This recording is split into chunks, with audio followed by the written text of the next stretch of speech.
North Korea అధ్యక్షుడు Kim Jong Un కీలక నిర్ణయం తీసుకున్నారు. ఆ దేశాన్ని సందర్శించాలనుకునే విదేశీ పర్యాటకులకు మంచి వార్త చెప్పారు. ఈశాన్య నగరమైన సంజియోన్కి డిసెంబర్ నెల నుండి అంతర్జాతీయ పర్యాటకాన్ని పునఃప్రారంభించనున్నారు. ఇదే సమయంలో దేశంలోనే ఇతర ప్రాంతాలకు పర్యాటకాన్ని అనుమతించవచ్చని ఆ దేశ టూరిస్ట్ కంపెనీలు బుధవారం వెల్లడించాయి. కఠినమైన కోవిడ్ నిబంధనల కారణంగా ఆ దేశం తన సరిహద్దుల్ని మూసివేసిన విషయం తెలిసిందే.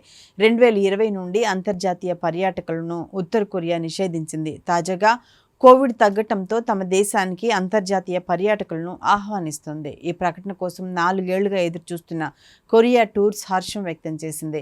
నార్త్ కొరియా సంజియోన్ నగరం చైనా సరిహద్దులకు దగ్గరగా ఉంది. ఈ ప్రాంతంలో పర్యాటకుల కోసం అపార్ట్మెంట్లు, స్కీ రిసార్ట్స్, హోటళ్లు ఏర్పాటయ్యాయి.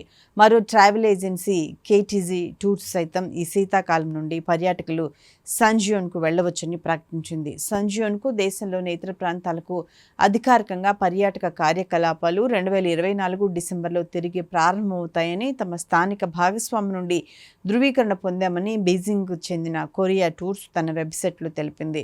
కరోనా తగ్గుముఖం పట్టిన తర్వాత ఉత్తర కొరియా గత ఏడాది అంతర్జాతీయ విమాన సర్వీసులను పునరుద్ధరించింది.